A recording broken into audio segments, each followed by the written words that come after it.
Today's episode isn't for politicians. It isn't for governments. It isn't for commentators. It isn't for people who debate these things from the safety of their comfortable chair in a comfortable room with a comfortable life.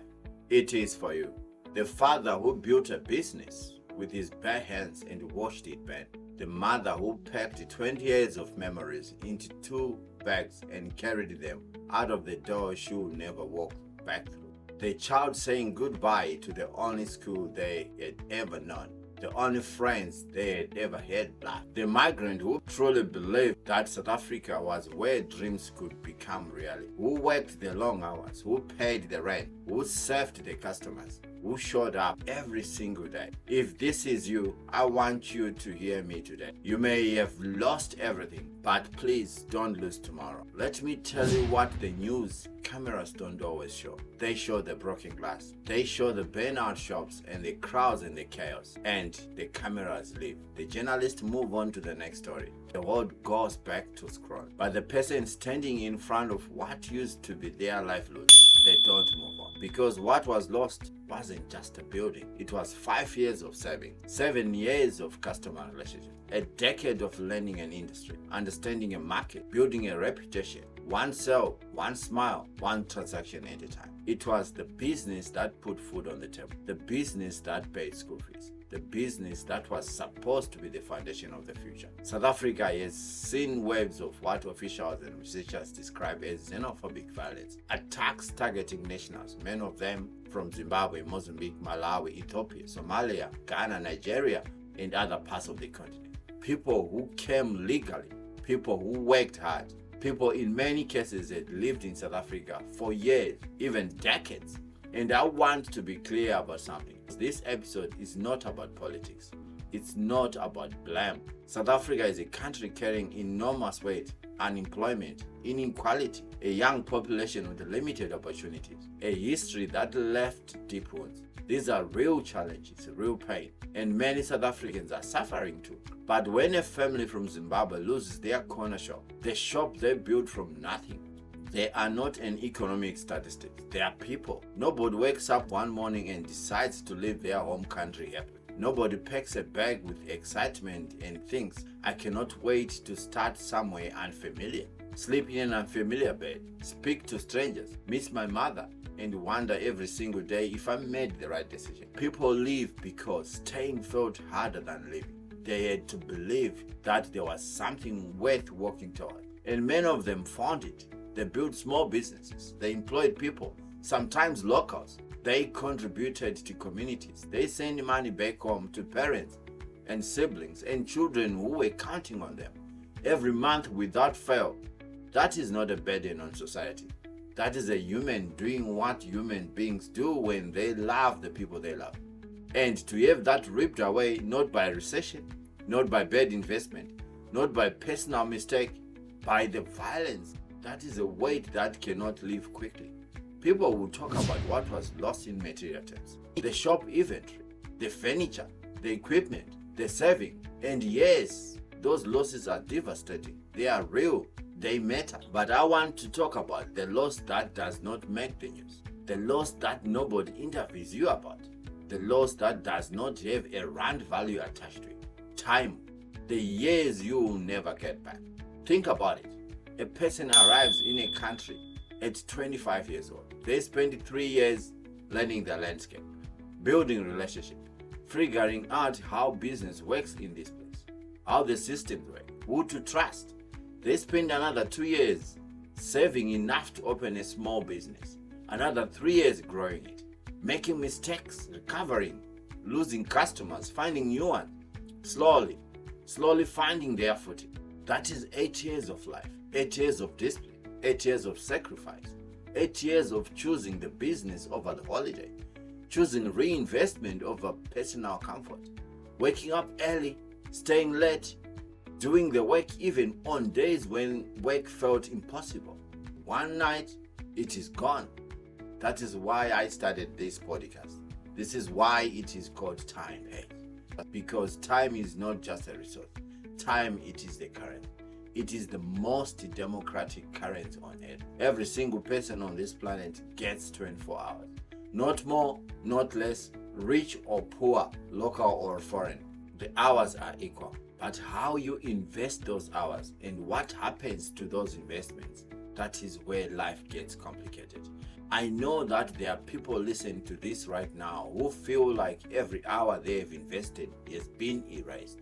I am here to tell you something important about that. Let me talk to you honestly about what happens inside a person after they lose everything. Behavioral psychologists call it loss of identity. When what we do becomes who we are, and then what we do is taken away, we don't just lose a job or a business. We lose our answer to the question, who am I? And when we can't answer that question, we stop. We sit in temporary shelters or relative spare room or processing center.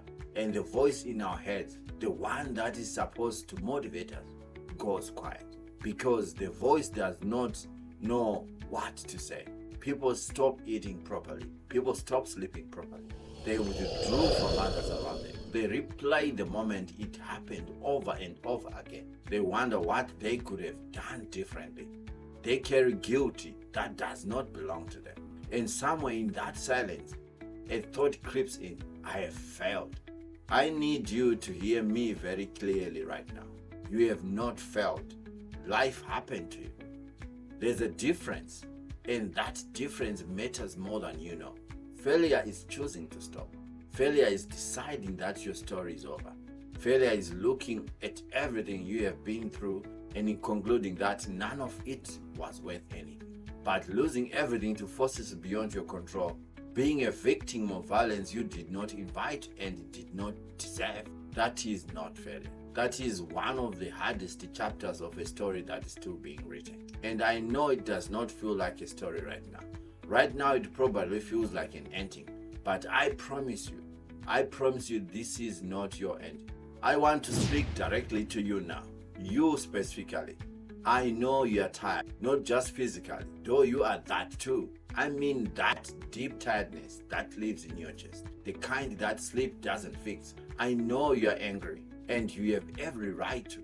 I know you are wondering whether those years, all of those years you gave, meant anything at all. They did. Every skill you have developed in those years, it is still in your hand. Your ability to serve a customer, your knowledge to source product, to manage stock, to handle difficult situations, to stretch a small budget. Keep going when you want to quit. Nobody bent that.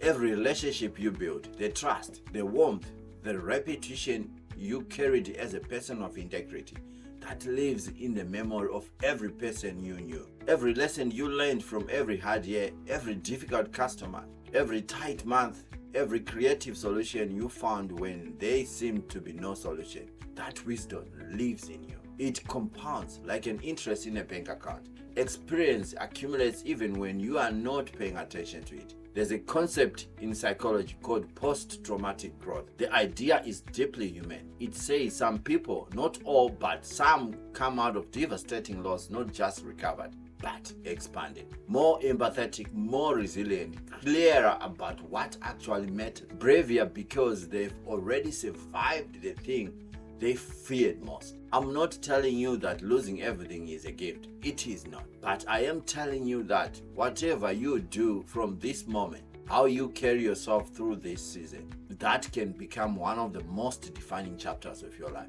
Not because of what was taken, but because of what you choose to do next. So let's talk about next, because that is what Time Pays is really about. Not the loss, not the pain, though we honor that. But the next deposit, the next investment, the next step, that's what we're going to talk about today. Here is something I want you to think about. In the world we live in today, this world of the internet, of the smartphones, of the remote work, of digital commerce, there are businesses that require no physical addresses, skills that can be monetized from anywhere on it, opportunities that do not care what passport you carry or what city you live in. I'm not romanticizing poverty. I'm not telling you that a laptop will replace what you lost overnight. Please hear me clearly on that. But I am asking you to consider, what do you carry that cannot be looted? Your ability to communicate, to negotiate, to build trust with a customer, to manage money carefully, to identify a gap in a market, to serve people with excellence. If you built a business once, even if it was a small one, you know the things that many people who have never tried will never understand. You know what it costs. You know what it takes. You know how to keep going when the numbers are frightening. That knowledge is portable. Countries can change, governments can change, economic climates can shift, borders can tighten and loosen, policies come and go. But a person who is disciplined, skilled, resourceful, and resilient, that person remains valuable everywhere they go. And as painful as this chapter has been, it has added things to you that you could not have learned any other way. It has added clarity, it has added agency. It has added, if you let it be, the kind of hunger that makes people build things they have never imagined possible. Because you know now, more than most people will ever know, what it costs to lose something. And that knowledge, if you use it, will make you more careful with the next thing you build. More intentional, more grateful, and more strategic. Before I close, I want to leave you with questions. Not just questions, real ones. I want you to sit with this. If tomorrow forced you to begin again, completely with nothing but yourself, what skills will still belong to you? What knowledge could nobody confiscate? What relationships have you built across your years that would respond to your name when you called? What have the hard years taught you about yourself that you did not know before? What business, if you had to start small, start lean, start simple, could you begin today with what you already know? I asked these questions not to minimize what you have been through. I asked them because the answers are already inside you. They have always been inside you. And I think sometimes in our grief, in our exhaustion, in our anger, we forget that the most important thing we carry was never in the shop. It was never in the savings account. It was never at the address that was taken. It was always in there. Maybe today you are on a bus. Maybe today you are crossing a border with everything you own in a bag that is too heavy for your arms, but not heavy enough to hold everything you are leaving behind.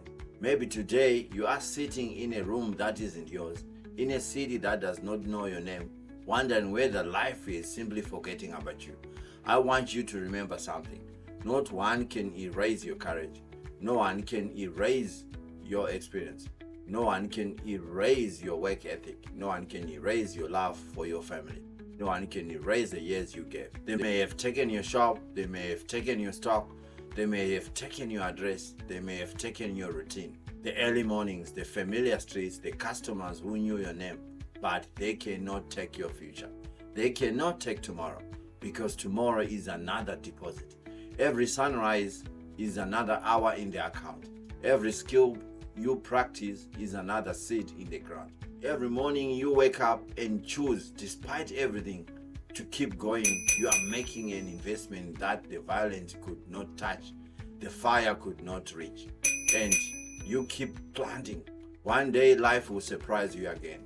One day you will smile, the kind of smile that comes from other side of something hard. One day you will build again. One day you will look back at this moment, this very moment that feels like an ending, and you will understand that it was simply a turning point. The journey did not end in South Africa. It changed direction. Take your skills with you, take your character with you, take your discipline with you, take your story with you, and keep investing. Because time still pays. Time pays, and discipline is the system. See you guys in the next episode. My name is Justice Chinorumba, and good luck. Still stay focused on what you know best.